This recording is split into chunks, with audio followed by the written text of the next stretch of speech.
Good morning. Well, another reversal day. Buyers keep stepping up. So let's see what's going on here today. All right. Now, interestingly, well, maybe no bombs of significance went off yesterday, but sentiment has changed dramatically, even after what's his name? Peter Herzog, how he pronounced his name? Uh, US made peace with Iran. I guess the bombs were big enough. I don't know. Markets aren't moving that much. They're up a bit, as you can see here, looking at the spiders. But there's yesterday's close right there. So they're a little bit above. They're not moving that much. Um, as always, I'll say it again for the 10,000th time. Looking to the left without any proprietary indicators. Where's support and resistance? It's right there. So this week, you know, prices violated these pivot lows that were holding for quite a long time. And they came down to the next one. And right now, as you can see, prices are up a little bit to the top of yesterday's range. So you got this massive amount of congestion overhead. Maybe we could get into yesterday's gap fill where it hits all of that congestion. We'll see. And when we go from there, probably not too far until we have that economic news coming out later in the week. I don't know, it's tomorrow or the next day, different news coming out. I suspect there'll be buyers on dip and everyone will, think that, okay, this is over. And what we want to see in the coming days is some kind of consolidation. Maybe it'll stay down here. The idea of a time correction. We want to see volatility contract, narrower ranges, and some backing and filling here to move away from this area. Oh, that's the plan. See, in the coming days, what it'll do from here. You see buying on the dip. And if we look at SPX, why the sentiment changed dramatically was yesterday's put strike was way down here, which we discussed seemed ridiculous, but you never know in time of uncertainty like that. And the strike, as of last I looked, came up almost 100 points. So while the markets haven't moved very much from yesterday's close, the sentiment has changed dramatically from, let's hedge for a looming disaster, who knows what, which is okay. They're buying insurance to, okay, that point of view of that alarm has decreased dramatically. Still way down here, which is good. Right? If it was all the way up there and I saw, wow, a change in sentiment to that degree would have been, are they crazy? Because we're not totally out of the woods, of course, but any imminent situation as to some disastrous thing seems to be dissipated. Nonetheless, I think we're in for a period of some chopping around and seeing what plays out over the coming days. Again, software over here beaten down tremendously, and what's beaten down is beginning to outperform as money looks for a place that has already been pushed down, and there's a likelihood of being able to move back up again into some resistance area. And so we see that happening in Bitcoin today, which has moved up, as you can see, quite a lot. But let's take a look at these futures markets before we go there. But overall, I think today is just going to be a consolidation day. And I thought that would be the case yesterday after this reversal bar formed, because that's usually what happens. And then, as we know, prices gapped down and sold off and came back. And so there was that reversal that occurred around 11 o'clock. So today, I think we're going to have that backing and filling day as everybody catches their breath and reevaluates what's happening, see whatever news comes out, and some chopping around.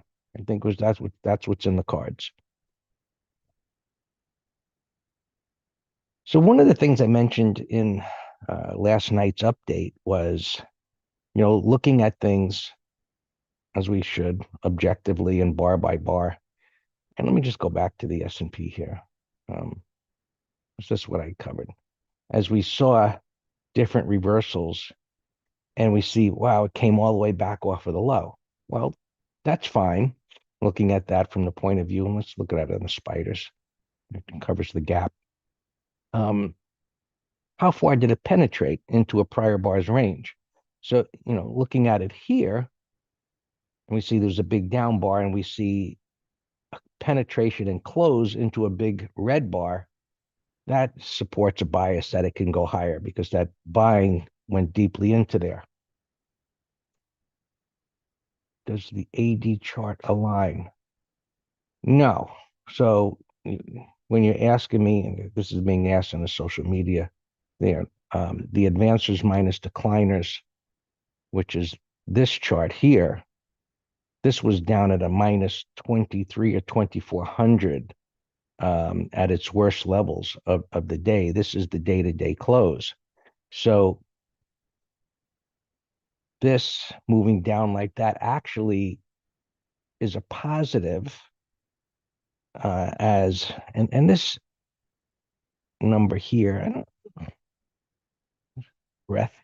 This number here doesn't look exactly like it does on my other platform, but the point is, it came down quite a bit. Where the day-to-day breath came down from a level oscillating around 0 to a level that could align the put call ratio sentiment gauges with breath if we get a little bit more backing and filling here. So if we were to get some nasty down days that don't move into this void meaningfully, things could line up where we can get some type of rally forming, and we'll just have to see how that sets up as far as moving up into this resistance area.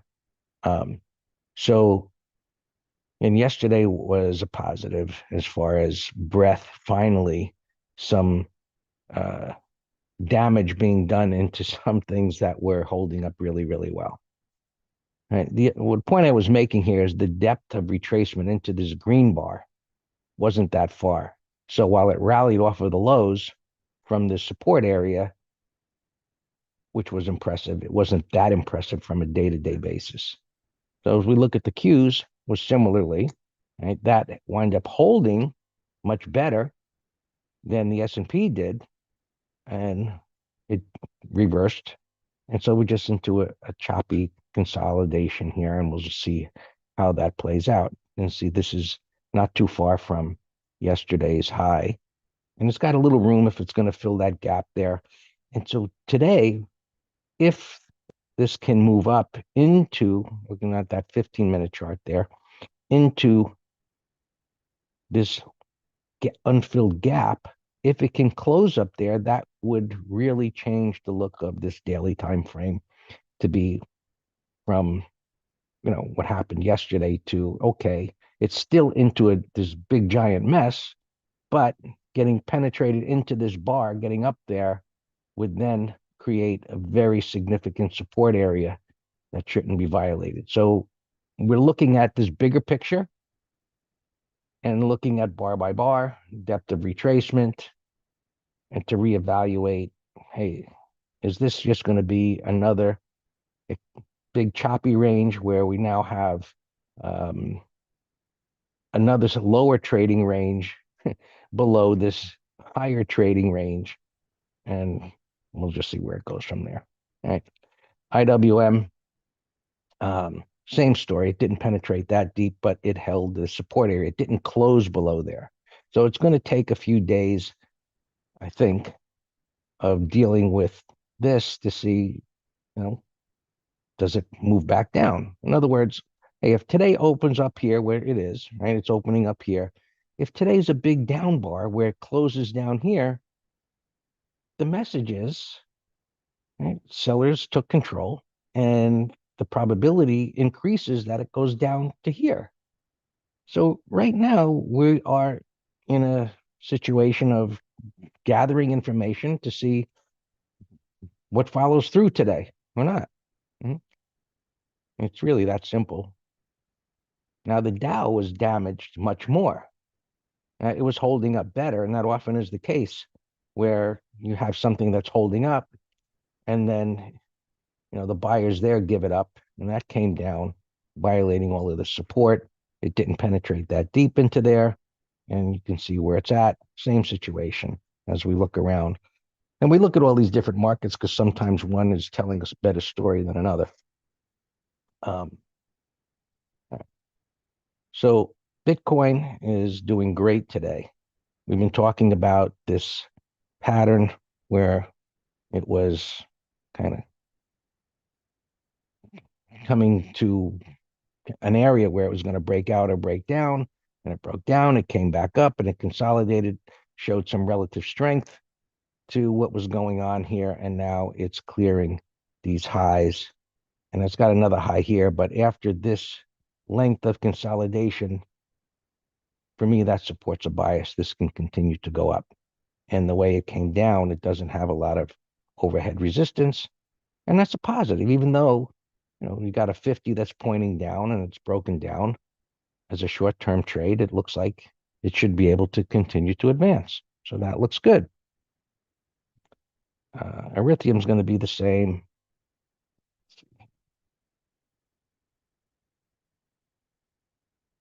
It could be the 50 MA, Robert. You know. So look, when we look to the left and we say, hey, there's a void, we look at subjective things like a moving average, and unfilled gap is obviously a clear void. And so this is underperforming Bitcoin right now, but it's at the top of this bullish wide range bar. And again, we'll see. This can start to move up with Bitcoin. Right. Oil's down, of course, not down off of the highs, but as this situation dissipates, we'll see what this does over the coming days. Right now, it's just moving around. So that communicates to us, well, a little bit of risk on as far as the broader markets go came on. This is telling us that it's not totally out of the woods. Yeah, we'll take a look at silver and gold. They came down yesterday, up a little bit today. So gold came down quite a bit into this support. One down day, of course, creates uncertainty and did some damage. We'll see if it holds on today and can regroup after this down move. Silver didn't fare as well as gold, so it looked amazing, like it could push up into this void area here, and now it's pulled in, and so again needs to regroup. We'll see how this holds up today, whether it can chop around in here, and if we get it's just an inside bar, if it's another red bar, does it come down here?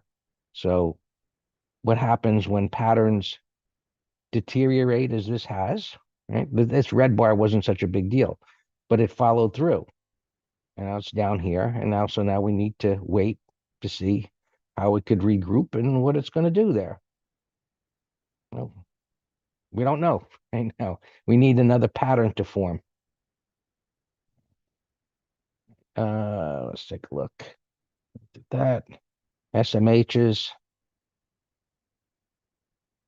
this was holding up really, really well. And this is one of the reasons why breadth came down as much, because everything started to get sold. So, breadth, as I said, was down here at a minus like 2,400, which is quite extreme. It closed at a minus 1,500. And so now we'll see what it looks like, as the market opens and throughout the trading day. Right now, like everything else, it's pretty much where it was, not too far from yesterday's close. Everybody's just waiting to see. It's going to be a wait and see type of situation as to, can the markets start to rally here? What are they going to do? All right, interest rates. Uh, Here's TNX, the 10-year. So gapping up a little bit. Everything you look at is essentially consolidating, overlapping bars, going no much of anywhere. Here's the bonds themselves, pulling back after that big spike and pull back. Oh, message continues to be the same. All right, let's take a look at a few stocks like MAGs. Dan is not going to be with us today. He's on his vacation, and maybe he'll join us in the green room later in the day.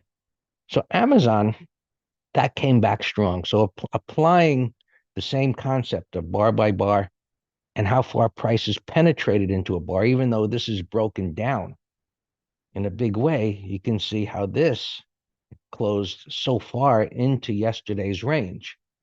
And so while this isn't a pattern while I don't want to go directionally long with something like this because of this congestion that's there, I mean, patterns like this are good for put spreads. Let's see here. Just going to look through the rest. So Microsoft, that closed above a prior day's high. So again, a bottoming pattern, part of software. You can see the similarity between the software ETF and Microsoft. Right. Right. So here's IGV. Looks great. Looks great for something that's bottoming. Breakdown, downside shakeout. And these stocks, there's plenty of them, should continue to move up. Like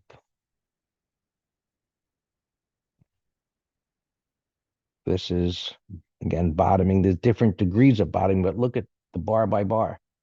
It gapped down and closed near the prior day's high. Meta, similarly. So the Magnificent Seven don't look so magnificent anymore, but they're beginning to outperform. They're showing some relative strength. And that gap down marginally yesterday and closed deep into that bar. So where is it? Not too far from yesterday's close and into that congestion area. Google, which was doing better, didn't fare as well. They came down again to that support area and not too far from yesterday's close. Apple, really not doing much of anything either. So we're starting the day here with not much going on. And let me pull this down here. Take a look at IBIT. Well, IBIT is related to Bitcoin, so that should be doing well. And so while I'm looking here, I looked at my other screen and I see Amazon basing here pre-market. So this looks like, look, for a short-term trade, that looks like it could go up. Apple is consolidating. It's got a little bit of a void there. Looks like it could go up. And some of these look like they're poised to try and rally. So that's what we're going to look to see. Can some of these that are consolidating, going sideways at resistance, can they clear there and try and move up toward those resistance areas? All right, I'll look at IBIT for you. Well, let's look at, let's see here. this over here. I haven't updated this completely. But some of the opens, like PLTR, and let's see where this is pre-market. Okay, it's not moving too much. Nothing's moving too much. This is blue bars here. That's pre-market. It's gapping up a little bit, but these software stocks, look at this one based on what we've been talking about, penetration and closing into prior bars. Right near the high. It's gapping up a little bit. It's got room to go up. These are the kind of patterns that support that they can continue to move higher. And look at the 30-minute chart. Right? It's got room to go up. Looks great. Oracle, well, these are ones that we have put spreads. Doesn't look quite as good, but it looks like it'd go up. NVIDIA, inside day yesterday. We'll see. Let's see what's going on pre-market here. It's just chopping around. This was another put spread. Looks fine. Meta, another put spread, looks fine. And this one, I think Dan probably closed that, but it's gapping up a little bit. Gapping up to yesterday's high. I don't know how to say, Greg, trust me, your course bar by bar changed my life. Thank you, Brownie. Thank you for that. Look, we put a lot of knowledge, education to what we've been doing for many, many years into these courses. So I do believe, and we've had lots of people say that, that they're life changing. But ultimately, it comes down to you applying what we do, the method, ultimately. Because, look, as you can hear from what I'm explaining, it's really not complicated. It's not complicated to look to the left. It's not complicated to use bar by bar. It's not complicated to determine the trend as we explain it.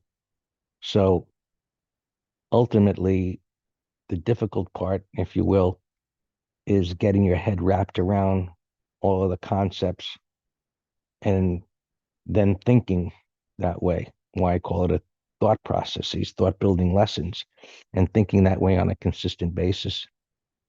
All right. So coin is up here, Bitcoin that's gapping up, looks great. This is in the advisory letter. So these are in the advisory letter. Not moving too much. Looks great. Big whip around there. Walmart is unchanged. This looks pretty darn good. So look, up bar, topping tail bar showed strength yesterday, came back up again. If it can clear these highs, you can see here, right? That's the pre-market data. If it can clear these highs, it should continue to move up. This one got stopped out. Just, it's going to happen with bottoming stocks, but it looked great. I mean, look at this pullback pattern. It looked great. This war news messed this all up. And now this is regrouping. You can see the downside shakeout here. And so it needs to repair the damage. We'll see if maybe we come back to it. Right now, it's out. Whippy obviously got stopped. Gap down yesterday. You gotta look at these and say, you know what? Hit the stop, get the hell out, come back to it if it regroups. And what would regroup mean? It would get us in right now. I have zero interest in this, damage too much. But if it was to form a big green bar and this turned out to be a downside shakeout, well, then I'd reevaluate and consider it. Again, big and this war news killed it. Some ETF trades. This looks great. Looks great. This one, again, Bitcoin related. Got to bring up the rear. Aerospace and defense got whipped around. This got stopped out, unfortunately. This one, too, gold whipping around. And this one, we reviewed this in the green room to look at the stocks in there because it's like, what the hell happened?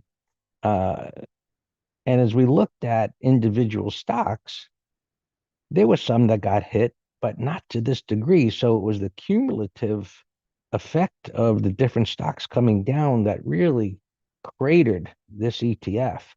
And so this pattern, while it was a little whippy bar by bar, look at the move down, the deep retracement up, the bullish price action, sideways at resistance. And then, it looked like it was going to be off to the races, new all-time highs, continuing higher, and it just got decimated. And I mean, for a few days, something to go from the high down to the low, almost 10%. Let's just say it unfortunate what happened. So, all right. I have to turn this off. I'm going to put up another screen that I show, and I've got to set up my other system. I just usually what I do when Dan is here and talking, I turn on my other system with NinjaTrader. So let me turn this off and I will put on this other screen that we look at. So give me a few minutes.